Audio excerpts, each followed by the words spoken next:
Welcome back dear students. हम अपना LPG chapter कर रहे हैं और इसमें आज का टॉपिक रहेगा हमारा डब्ल्यूटीओ, वर्ल्ड ट्रेड ऑर्गेनाइजेशन। देखो बेटा, वर्ल्ड ट्रेड ऑर्गेनाइजेशन तो नाम 1955 में आया। इससे पहले इसी को GATT गाट के नाम से जानते थे। General agreement on trade and tariff बोलते थे इसको, GATT, गैट, या गाट भी बोल सकते हो, गैट भी बोलते हैं कुछ लोग। अच्छा भाई, अब सुनो, ये क्यों आया, किस लिए आया, ये समझ लो। देखो भाई, अगर आप किसी दूसरे देश के साथ ट्रेड करोगे तो भाई ऐसा ज़रूर हो सकता है कि कुछ ना कुछ डिस्प्यूट ज़रूर हो जाए।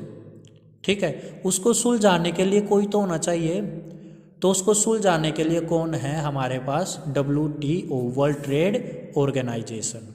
क्लियर है ये बात? एग्जाम्पल देखो बेटा, अगर मान लो हम अपने देश में ही सेल परचेज कर रहे हैं और कुछ डिस्प्यूट हो जाए परचेजर और सेलर के बीच में कि वो ये बोल दे इसने ख़राब क्वालिटी का प्रोडक्ट दे दिया, परचेजर ये बोल दे, सेलर ये बोल दे इसने मेरे पैसे नहीं दिए, ऐसा कुछ हो बोल दे, तो कोर्ट है ना, केस कर सकते हो आप, या फिर उसको तो आप अपने देश में सुलझा सकते हो। बट अगर फॉरेन कंट्री के साथ आप ट्रेड कर रहे हो, उसको सुलझाने के लिए अगर आप मान लो फॉरेन कंट्री के कोर्ट में जाओगे तो वो उनका फेवर करेंगे, हमारे देश के में आओगे तो हमारे देश का फेवर होगा।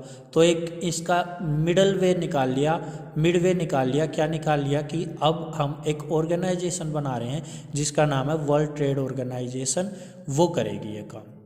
और जो गाट बना था बेटा, या गैट बोलते हैं जिसको, 1948 में बना था और 23 कंट्रीज़ के साथ बना था, 23 कंट्रीज़ के साथ। मीन्स उसमें उस टाइम पे कितनी कंट्रीज शामिल हुई थी? 23। मीन्स ये 23 कंट्रीज़ अगर आपस में ट्रेड करेगी और अगर कोई डिस्प्यूट होगा तो उनको GATT सुलझाएगा। ठीक है, फिर धीरे धीरे आज के टाइम अगर मैं अभी की बात करूँ, इसमें बहुत सारी कंट्रीज शामिल हो चुकी है, लगभग 164 कंट्रीज शामिल हो चुकी है।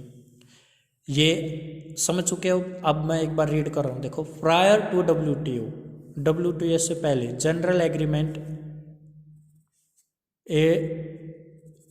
Agreement on trade and tariff was establish in global trade organization in 1948 with 23 countries. ठीक है, GATT was set up to administer all multinational trade. ये किस लिए बनाया गया? ताकि वो देख सके ऑल इंटरनेशनल या multinational trade agreement by providing equal opportunity to all countries in international market. Means अगर कोई डिस्प्यूट होता है तो हर देश को इक्वल अपॉर्चुनिटी मिलेगी अपनी बात बोलने की। WTO founded in 1955। फिर क्या हुआ बेटा, इसको WTO नाम रख दिया GATT से। कब? 1955 में, as the successor organization to GATT. At present there are 164 members countries of WTO। Clear है ये पॉइंट बेटा? मीन्स मैं ये बोल सकता हूँ WTO ईजी बना देता है ट्रेड को from one country to another, क्योंकि अगर कोई डिस्प्यूट हुआ ये सुलझा देता है।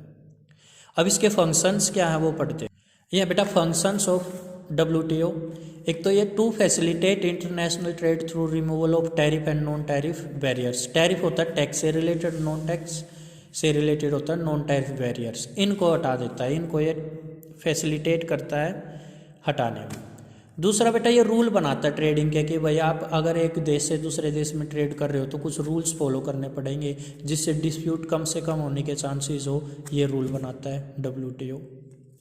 ठीक है, प्रोडक्शन और ट्रेड सर्विसेज को ज़्यादा बड़े स्केल पे कराने में ये हेल्प करता है।